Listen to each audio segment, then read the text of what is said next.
नमो नमः मित्रों, संस्कृत जीवनम में आप सभी का स्वागत है। हम लोग अपनी साहित्य की कक्षा में, जिसमें कि भर्तृहरिकृत नीति शतकम ग्रंथ का अध्ययन कर रहे हैं। तो अब तक की कक्षाओं में हम लोगों ने कुल 47 श्लोकों का अध्ययन कर रखा है और आज उससे आगे 48, 49, 50वें श्लोक के साथ आप सभी के समक्ष उपस्थित हैं। तो कल की कक्षा में जैसा कि हम लोगों ने 47वें श्लोक का अध्ययन कर लिया था, किंतु उसकी कुछ व्याकरणिक टिप्पणियां रह गई थी। तो पहले हम 47वें श्लोक की जो व्याकरणिक टिप्पणियां हैं या वहां से जो महत्वपूर्ण प्रश्न बन सकते हैं उनको देख लेते हैं। तत्पश्चात हम आगे के श्लोकों का अध्ययन करेंगे। तो जो भी मित्र हमारे साथ लाइव जुड़ चुके हैं, सभी लोग वीडियो की लिंक को अपने दोस्तों के साथ शेयर कर दें, जिससे कि अधिक से अधिक लोग वीडियो के साथ लाइव जुड़ सके। और जैसा कि मैंने कल की कक्षा में भी बताया था, आप लोग अधिक से अधिक मात्रा में लाइव आया कीजिए, जिससे कि जो हमारी व्याकरण वाली कक्षा है अभी बंद चल रही है, उसको भी हम जल्द से जल्द आरंभ कर सके। तो आप सभी लोगों ने लिंक को शेयर कर दिया होगा। तो चलिए हम लोग हमारा जो 47वां श्लोक था, जाड्यम हिमति गण्यते व्रत रुचो दम्भ रुचो शुचो केतवम सूरो निगृढ़ता मुनौ विमतिता दैन्य प्रिय लापिनी तेजस्विनी अवलिप्तता मुखरता वक्तरे शक्ति स्थिरे तत् एको नाम गुणो भवेत्स गुणिनाम यो दुर्जनम कितः।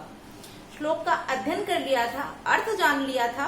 अब क्योंकि इसकी व्याकरणिक टिप्पणियां रह गई थी, तो आइए व्याकरणिक टिप्पणियों को देखते हैं। तत्पश्चात हम लोग आगे के श्लोकों का अध्ययन करते हैं।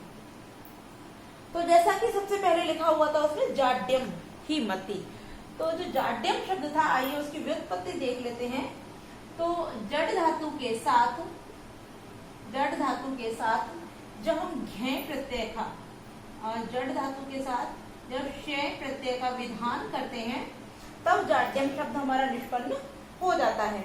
और आगे लिखा हुआ था हेमति, तो ही के साथ, ह्री धातु के साथ जब मतु प्रत्यय का विधान करते हैं, मतु प्रत्यय, तब यहाँ ही मान बनता है और तत्पश्चात सुआदि की उत्पत्ति करके जब हम सप्तमी व्यक्ति का विधान करते हैं, तब हेमति शब्द हमारा निष्पन्न हो जाता है।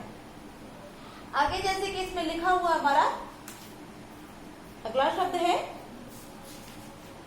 यहाँ पर निगृढ़ता। निगृढ़ता है, तो निगृढ़ता के निष्पन्नता देख लेते हैं। तो निगृढ़ धातु के साथ जब तन और तन के साथ टाप प्रत्यय का विधान करते हैं, तब निगृढ़ता शब्द निष्पन्न हो जाता है। इसी में आगे लिखा हुआ हमारा मुनि शब्द है, मुनि, तो मन के साथ जब इनी प्रत्यय का विधान करते हैं, इनी प्रत्यय, तब मुनि शब्द निष्पन्न होता है। आगे हमारा शब्द अगला लिखा हुआ है यहाँ पर व्रत रुचो। व्रत रुचो, तो व्रत रुचो जो शब्द है वहां तृतीय पुरुष समास हो जाएगा व्रत रुचो में। आगे देख लेते हैं हम, व्रत रुचो देख लिया है। उसके बाद में हमारा अगला शब्द यहाँ दिया है विमतिता। विमतिता, तो विमतिता को भी देख लेते हैं। विमतिता शब्द की बात करते हैं, तो वी उपसर्ग के साथ जब मति और मति शब्द के बाद जब तल और तल के साथ टाप प्रत्यय, अर्थात यहाँ पर दो प्रत्यय लगेंगे। वी उपसर्ग है, मति धातु है, तल और टाप प्रत्यय लगाने से यहाँ पर विमतिता शब्द हमारा निष्पन्न हो जाता है। इसी प्रकार से आगे दिया हुआ दैन्यम, आगे है दैन्यम, तो दैन्यम का भी देख लेते हैं। दीन के साथ, दीन शब्द के साथ जब शय प्रत्यय का विधान करते हैं, तब दैन्यम शब्द निष्पन्न होता है। और आगे दिया है हमारा यहाँ प्रिय लापिनी। प्रिय लापिनी, तो प्रिय लापिनी का देख लेते हैं। प्रिय के साथ आ उपसर्ग है और इसके पश्चात लप और लप के साथ ऋणी प्रत्यय का विधान करते हैं, तब हमारा प्रिय लापिनी शब्द निष्पन्न हो जाता है। इसी क्रम में आगे दिया है हमारा तेजस्विनी।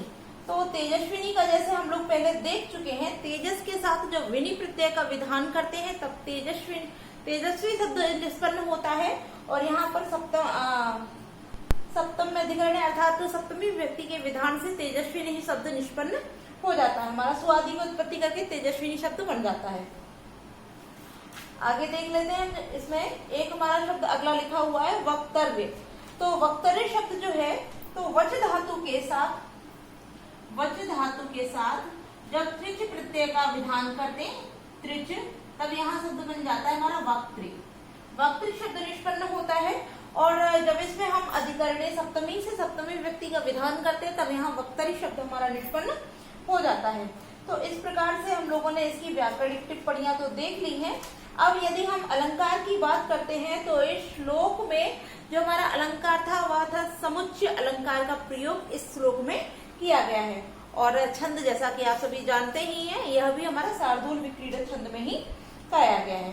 तो क्योंकि हम लोगों ने 47वें श्लोक की व्याकरणिक टिप्पणियां नहीं देख पाई थी तो उनको देख लिया है। अब हम लोग हमारा जो आगे का श्लोक है 48वां, उसका अध्ययन आरंभ करते हैं। तो क्योंकि आप सभी जानते हैं ये जितने भी हमारे श्लोक चल रहे हैं यह सभी हमारे दुर्जन पद्धति से ही लिए गए हैं।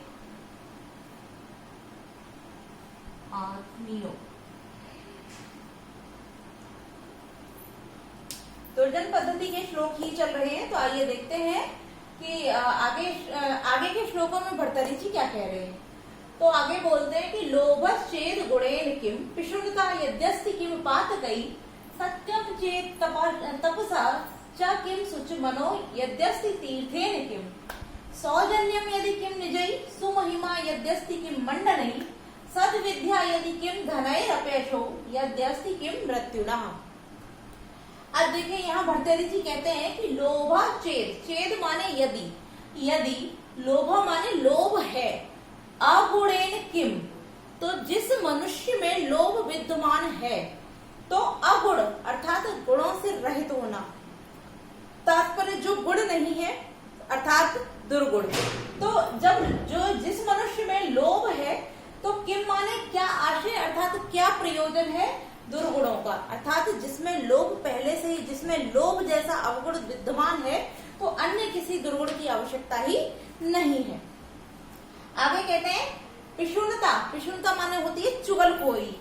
यद्यस्ति, यदि धन अस्ति यद्यस्ति, यहाँ यड़ संधि हो जाएगी तो कि यदि माने यदि, जिसमें पिशुनता चुगलखोरी, अस्ति माने है, किम पातकै, तो पातक माने होता है पाप, तो पातकों का अर्थात पापों का, किम माने क्या लाभ या क्या प्रयोजन, अर्थात जिस मनुष्य में पिशुनता अर्थात चुगलखोरी जैसा अवगुण है, दुर्गुण है, तो वह स्वयं में ही एक पाप होता है।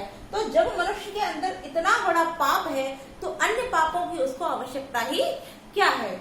आगे कह रहे हैं कि सत्यम चेत तपसा, चेत माने यदि, सत्यम माने सत्य है, चा किम, चा माने और यदि सत्य है तो तपसा किम, तो तपस्या करने की उसे कोई भी आवश्यकता ही नहीं है। क्योंकि यदि कोई मनुष्य जन्म से लेकर सदैव सत्य ही बोलता है तो वह स्वयं में ही एक तपस्या है। सत्य को बोलना, धारण करना, स्वीकार करना, यह स्वयं में ही एक बहुत बड़ी तपस्या होती है। तो उसको अन्य किसी तपस्या की आवश्यकता ही नहीं, क्योंकि जिसके अंदर सत्य है तो उसको तपस्या की आवश्यकता ही नहीं है।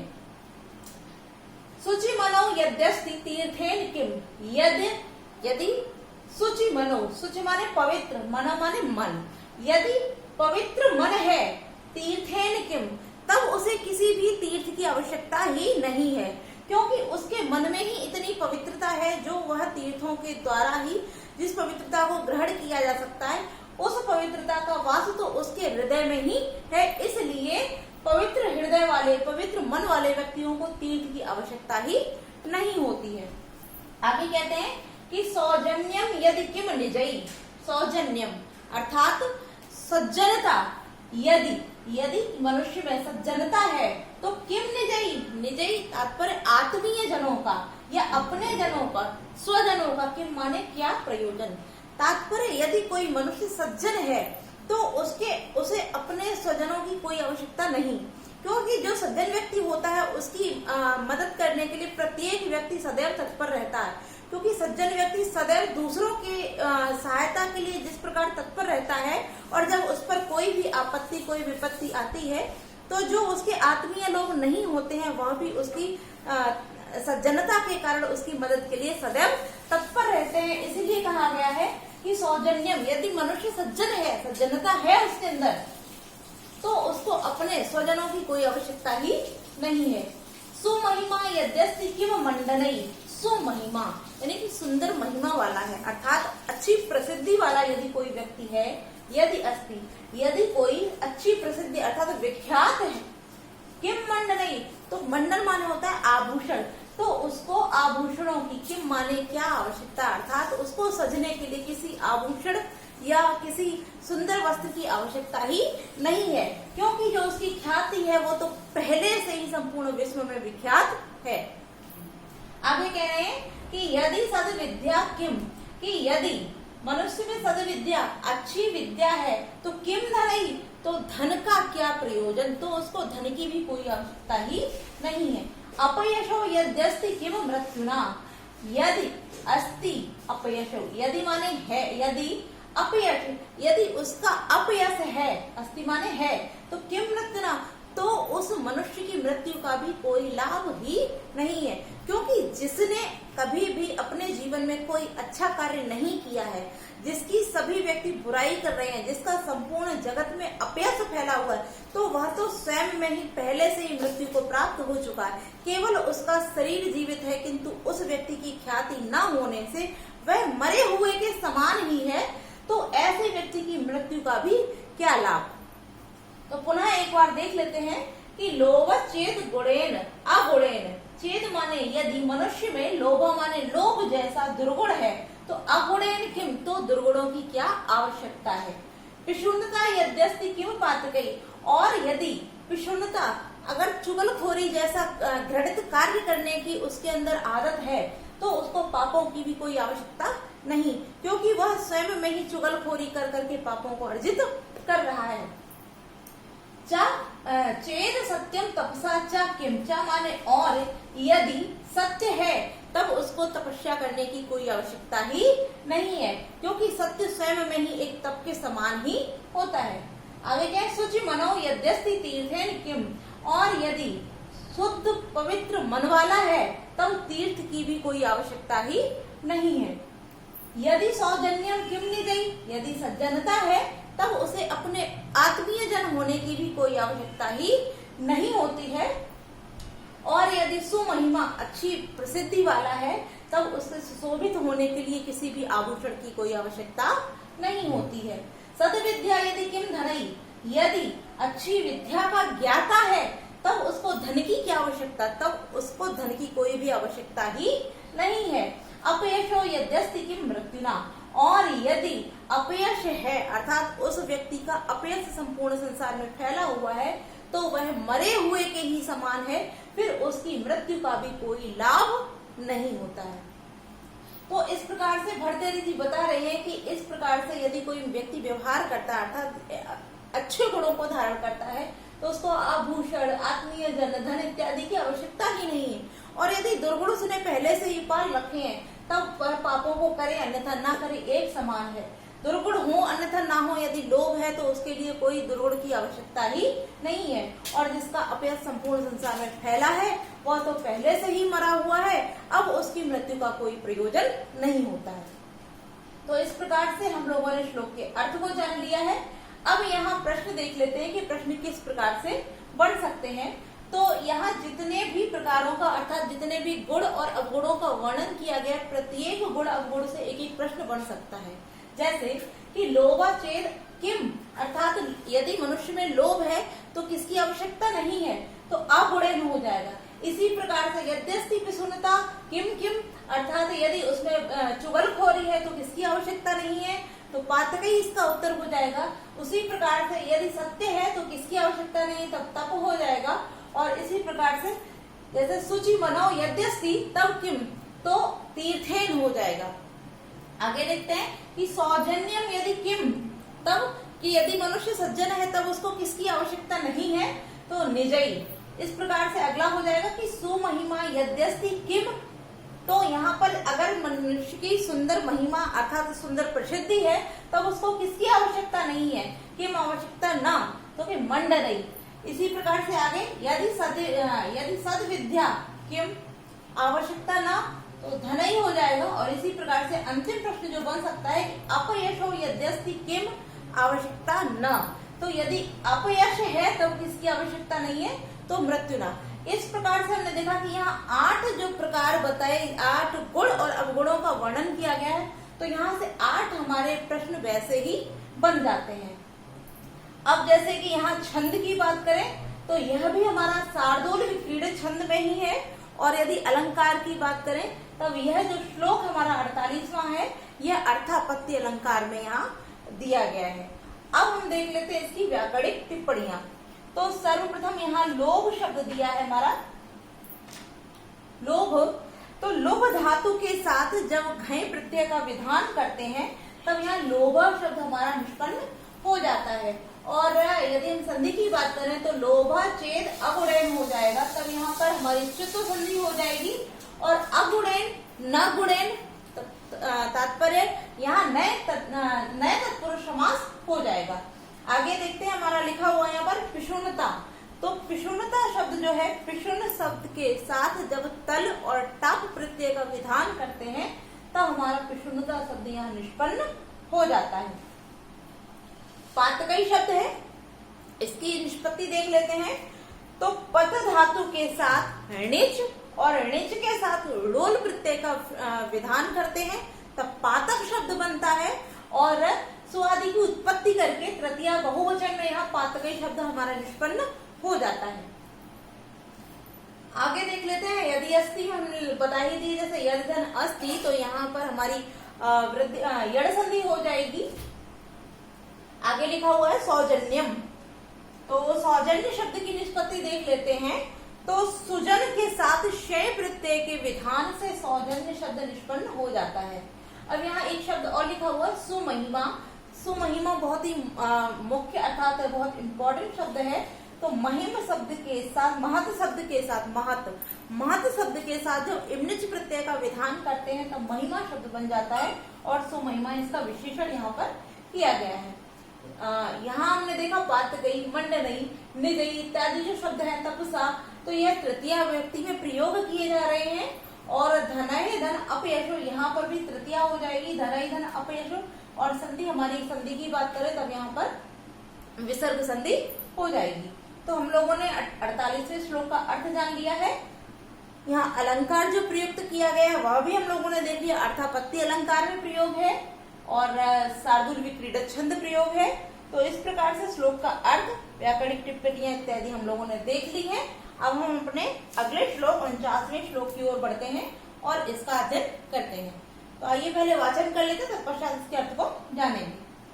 शशि दिवस धूसरौ दलित यौवन कामिनी सरो विगत वारिजम मुखन मक्षरम स्वाकृति प्रबुर्धना पारायण सतत दुर्गत सज्जनौ नपाम गतः खलो मनसी सप्त सल्यानी में।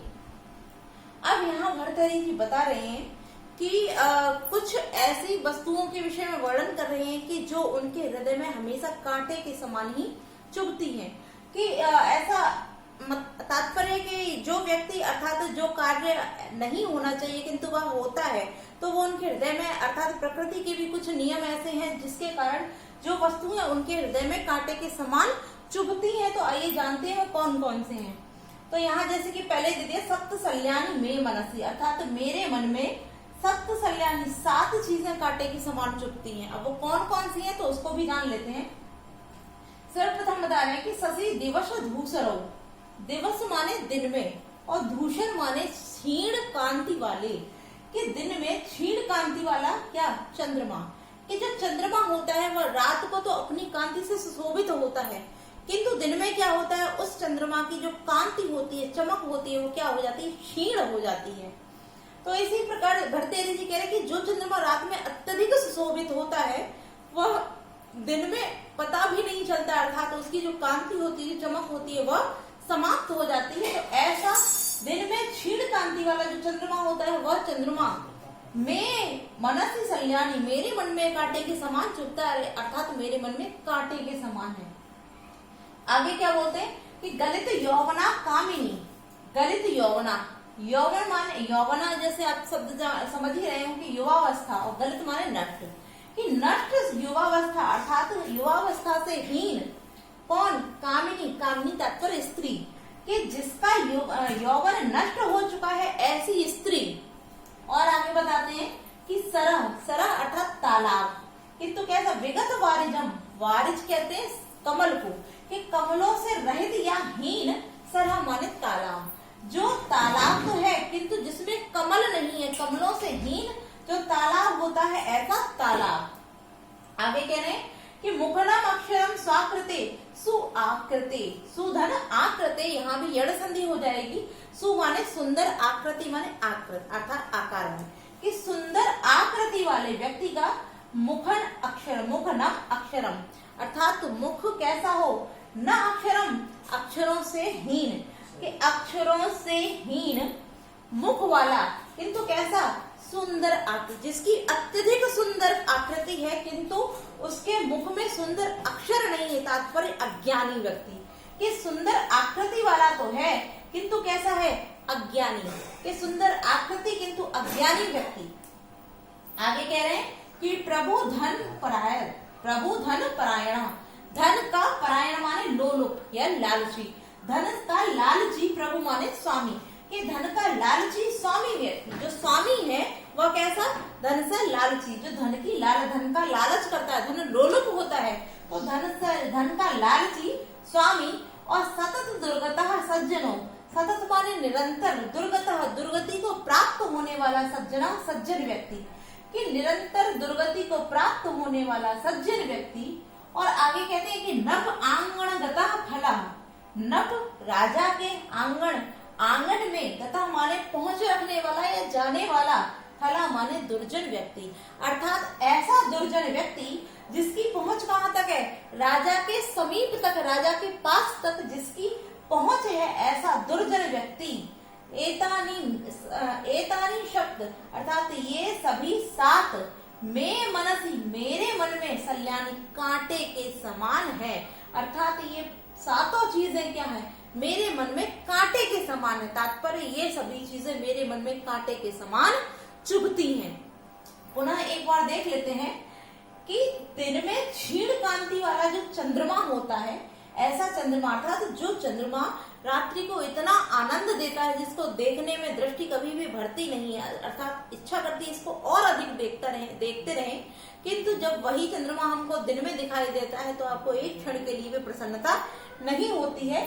तो ऐसा दिन में क्षीण कांति वाला चंद्रमा, और जिस युवनी अर्थात स्त्री की यौवन नष्ट हो चुका है, तो नष्ट युवावस्था वाली स्त्री, और कमलों से रहित या कमलों से हीन सरोवर, और सुंदर आकृति वाला व्यक्ति अनपढ़, अर्थात जो अनपढ़ है ऐसा सुंदर आकृति वाला व्यक्ति, और धन का लालची स्वामी, और निरंतर दुर्गति को प्राप्त होने वाला सज्जन, और राजा के पास तक अर्थात राजा के आंगन तक जाने वाला दुष्ट व्यक्ति, तात्पर्य राजा के पास समीप तक अपनी पहुंच रखने वाला जो दुर्जन व्यक्ति है। तो यह 6 जो है, ये 7 जो हैं वो में मनसी मेरे मन में, सल्यानी कांटे हैं, अर्थात यह सातों जो हैं वो मेरे मन में कांटे हैं, तात्पर्य मेरे मन में कांटे के समान चुभने वाले हैं। तो इस प्रकार से यहाँ भर्तृहरि जी इन सातों कांटों को बताते हैं जो उनके हृदय में सदैव कांटे के समान चुभते रहते हैं, वो सभी इन चीजों का वर्णन कर रहे हैं। तो श्लोक का अर्थ हम लोगों ने देख लिया है। अब यहाँ पर प्रश्न देख लेते हैं। तो सर्वप्रथम यहाँ प्रश्न यही बन जाता है कि भर्तृहरि जी के हृदय में कितने कांटे हैं, अर्थात कितने कांटों के समान चुभने वाली चीजें हैं। तो इसका उत्तर क्या हो जाएगा? शब्द, अर्थात 7 चीजें हैं जो भर्तृहरि के हृदय में हमेशा कांटे के समान चुभती हैं। तो हो सकता है इनमें से किसी भी वस्तु के अर्थात किसी भी चीज के विषय में पूछ दिया जाए कि सुंदर आकृति वाला किम, अर्थात किस प्रकार का हो, तो मुखनम अक्षरम अर्थात सुंदर आकृति वाला है किंतु कैसा है? अनपढ़ व्यक्ति है। और कैसी कामिनी है जो भर्तृहरि के हृदय में चुभती है? तो गलित यौवना, इसी प्रकार कैसा चंद्रमा है जो भर्तृहरि के हृदय में कांटे के समान है, तो दिवस दूसरा। इस प्रकार से यहाँ से 7वां प्रश्न ये बन सकते हैं। और 8वां हम लोगों ने देख लिया कि कितने कांटे के समान भर्तृहरि जी के हृदय में चुभने वाले हैं, अर्थात भर्तृहरि जी के हृदय में कितनी वस्तुएं अर्थात कितने कांटे हैं। तो क्या हो जाएगा, इसका उत्तर हमारा शब्द हो जाएगा। श्लोक का अर्थ देख लिया है, जो प्रश्न बन सकते हैं उनको जान लिया है। अब जैसा कि हमारे व्याकरणिक टिप्पणियां, अलंकार, छंद इत्यादि है, तो आइए उसको भी जान लेते हैं। तो यहाँ सर्वप्रथम लिखा हुआ है शशि। तो यहाँ शशि शब्द जो लिखा हुआ है, तो इसमें यहाँ जो शशि शब्द लिखा है सस, इसकी जो निष्पन्न अर्थात निष्पत्ति होती है, आइए उसको देख लेते हैं। तो सस के साथ जब इनी प्रत्यय का विधान करते हैं, इनी प्रत्यय, तब यहाँ पर हमारा शशि शब्द निष्पन्न हो जाता है। और शशि शब्द निष्पन्न होता है, आगे लिखा हुआ है दिवस दूसरो अर्थात दिवसे दूसरा, तो दिन में क्षीण कांति वाला, तब यहाँ सप्तमी तत्पुरुष समास हो जाएगा। आगे यहाँ लिखा हुआ गलित यौवना, तो यहाँ गलितम हो जाएगा। गलित शब्द को हम अलग करेंगे से, तो गलित हो जाएगा। तो गलित शब्द की निष्पत्ति देख लेते हैं। तो गल धातु के साथ जब हम कित प्रत्यय का विधान करते हैं, कित प्रत्यय का विधान करते हैं, तो गलित शब्द बनता है। सुआदि की उत्पत्ति करके यहाँ गलितम बन जाएगा। और आगे लिखा हुआ यौवना, तो यौवन भी देख लेते हैं। युवन के साथ जब अड़ प्रत्यय का विधान करते हैं, आइए लिखते चलते हैं। युवन के साथ जब अड़ प्रत्यय का विधान करते हैं, तो हमारा यौवन शब्द निष्पन्न हो जाता है। और यदि हम संपूर्ण शब्द ले लेते हैं गलित यौवना, और यहाँ समास यदि पूछा जाता है, तो यहाँ बहुब्रीहि समास हो जाएगा। गलितम यौवना यशः सा, अर्थात नष्ट जिसकी युवावस्था नष्ट हो चुकी है, ऐसी कामिनी। तो यहाँ कामिनी का विशेषण बताया गया, इस कारण यहाँ पर बहुब्रीहि समास हमारा हो जाएगा। आगे देखते हैं हम, जैसे लिखा हुआ विगत वारिजम, यहाँ कामिनी शब्द और रह गया, कामिनी को भी देख लेते हैं। तो काम के साथ जब हम इनी प्रत्यय और इन्हीं के साथ जब गीप प्रत्यय लगाते हैं, तब यहाँ पर हमारा कामिनी शब्द बन जाता है। और वैसे देखा जाए तो ये बहुत महत्वपूर्ण हो जाता है, और यहाँ कंफ्यूजन अत्यधिक हो जाता है गीप, गीस और गीन प्रत्यय में। तो आप लोग ध्यान रखिए कि कामिनी में गीप प्रत्यय होता है, गीस या गीन नहीं होता है। तो आगे जैसे कि विगत वारिजन की बात करें, तो विगतानी वारिजानी यश तत्, तब यहाँ बहुब्रीहि समास हो जाएगा। और स्वाकृति हम लोगों ने देख लिया था, सुधन आकृति स्वाकृति हो गया, तो यहाँ यड संधि का विधान किया है। और प्रभु धन परायण, तो प्रभु पे विसर्ग हो जाएगा, तब यहाँ विसर्ग संधि हो जाएगी। अब यहाँ जैसा हमारा लिखा हुआ है परायण,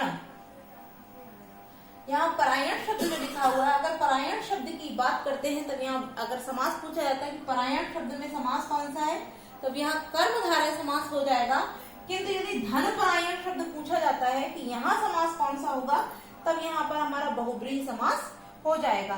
यदि परायण पूछते हैं तो कर्मधारय है, और धन परायण पूछते हैं तब यहाँ पर बहुब्रीहि समास हो जाता है।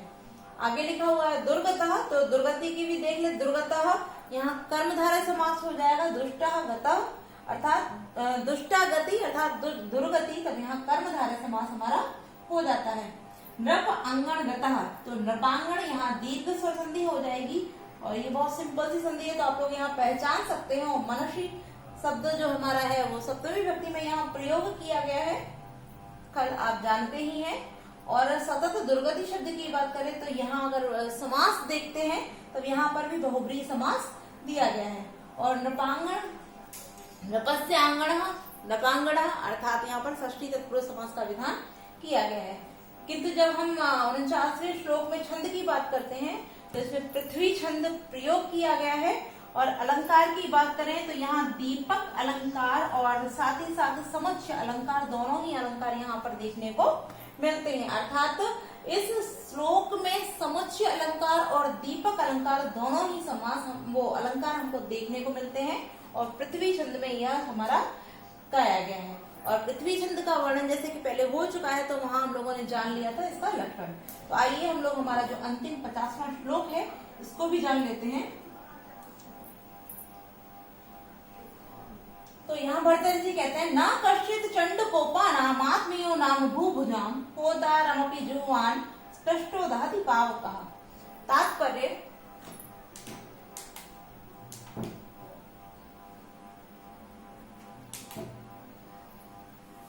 तात्पर्य यहाँ से देखते हैं, चंड कोपा नाम, चंड माने प्रचंड, कोपा नाम कोप वाले, भूभुजाम कि प्रचंड कोप वाले राजाओं के, ना कश्चित आत्मीयो नाम, ना माने नहीं, कश्चित कोई भी, आत्मीयो नाम अपने जन या स्वजन, अर्थात प्रचंड कोप वाले राजाओं के कोई भी अपने जन न माने नहीं होते हैं। अर्थात जिस राजा को बहुत अधिक क्रोध आता है, बार बार क्रोध आता है, अत्यधिक क्रोध आता है, तो ऐसे प्रचंड कोप वाले राजाओं के कोई भी, कश्चित माने कोई भी, अपने, आत्मीय माने स्वजन या अपने जन न माने नहीं होते हैं। तो क्यों नहीं होते हैं, तो इसके लिए दृष्टांत देते हुए बताते हैं कि पावक अर्थात अग्नि, अग्नि स्पष्ट छू जाने पर, स्पर्श हो जाने पर, अग्नि के स्पर्श हो जाने पर जुवान जो हवन करने वाला है, अर्थात हवनशील है कौन, होतारम जो ऋत्विक होता है, अर्थात हवन करने वाला होता है, अपि होतारम अपि यानी कि जुवान होतारम अपि हवनशील ऋत्विक को भी दहति माने जला देती है। कि जिस प्रकार अग्नि छू जाने पर जो हवन करने वाला, हवन करता यजमान होता है, अर्थात ऋत्विक होता है, अग्नि उसको भी दहति माने जला देती है, उसी प्रकार से जो प्रचंड कोप वाले राजा होते हैं उनके भी कोई अपने आत्मीय जन नहीं होते हैं। क्यों नहीं होते हैं? क्योंकि जब उसको भयंकर क्रोध आएगा तो पता नहीं वो किसको क्या दंड दे बैठे, इस कारण ऐसे राजाओं के कोई भी स्वजन या आत्मीय जन नहीं होते हैं। तो अर्थ पुनः देख लीजिए कि प्रचंड कोप वाले राजाओं के कोई भी आत्मीय जन न माने नहीं होते हैं। क्यों नहीं होते हैं या किस प्रकार नहीं होते हैं? तो अग्नि छू जाने पर यज्ञशील ऋत्विक को भी दहति माने जला देती है। तो इसी प्रकार से जो क्रोधित स्वभाव वाले राजा होते हैं उनके भी कोई आत्मीय जन नहीं होते हैं। श्लोक का अर्थ जान लिया है, छंद देख लेते हैं और अलंकार देख लेते हैं। तो यहाँ पर दृष्टांत देकर के बताया जा रहा है, इसलिए यहाँ दृष्टांत अलंकार है। और छंद की बात करें तो यहाँ पर जो हमारा छंद है अनुष्टुप छंद में इसको कहा गया है। अब जैसा कि हम लोग व्याकरणिक टिप्पणियों की बात करें या प्रश्नों की बात करें तो कल की कक्षा में इसको देख लेंगे, आज पूरा नहीं हो पाएगा, इसलिए कल की कक्षा में हम लोग इसकी जो व्याकरणिक टिप्पणियां हैं उनको देख लेंगे। आपको क्लास कैसी लगी कमेंट करके अवश्य बताएं। तो आज के लिए इतना ही मित्रों, नमो नमः।